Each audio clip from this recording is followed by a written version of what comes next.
ሙሉ ለሙሉ ካንሰርን ማጥፋት ተቻለ። ሰላም ጤና ይስጥልኝ።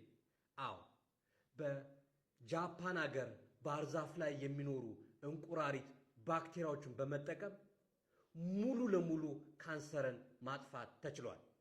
ቀጥታ ወደ ዝርዝሩ ከመግባቴ በፊት ኖ ሞር ካንሰር ብላችሁ ኮሜንት ባክስ ላይ ጻፉልኝ።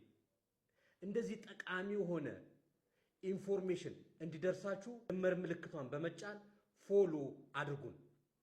አሁን ቀጥታ ወደ ዝርዝሩ እንግባ።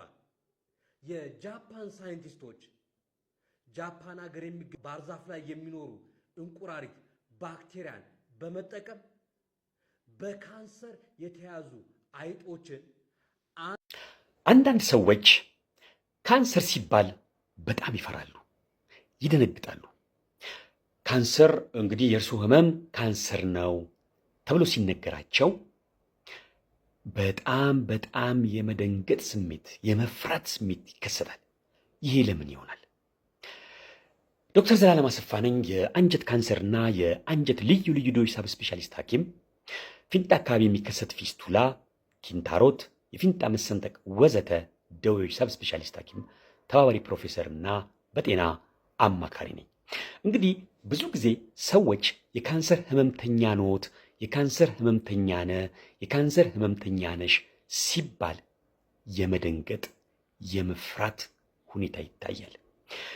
ብዙ ጊዜ ምክንያቱ ለምንድን ነው ቢባል ካንሰር መድኃኒት የለውም የሚል የተሳሳተ አመለካከት ስላላቸው ነው። እንደዚሁም ካንሰር እንግዲህ ከተከሰተ በቃ እጣ ፋንታዬ ታሜ ማቅቄ መፍትሄ ሳላገኝ የመሞቻ ጊዜን መጠበቅ ብቻ ነው የሚል አመለካከት በታካሚ ብቻ ሳይሆን በማህበረሰብ ዘንድ ሁሉ አለ። ይሄ ግን የተሳሳተ አመለካከት ነው።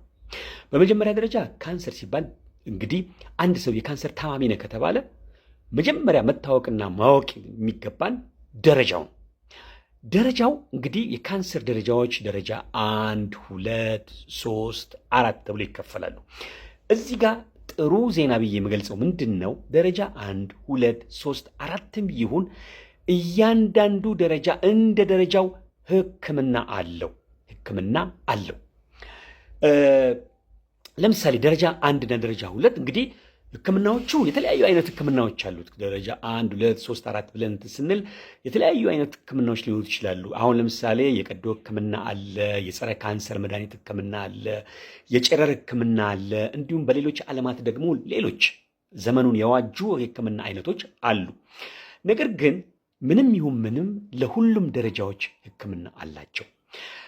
ብዙ ጊዜ ደረጃ 1 እና ደረጃ 2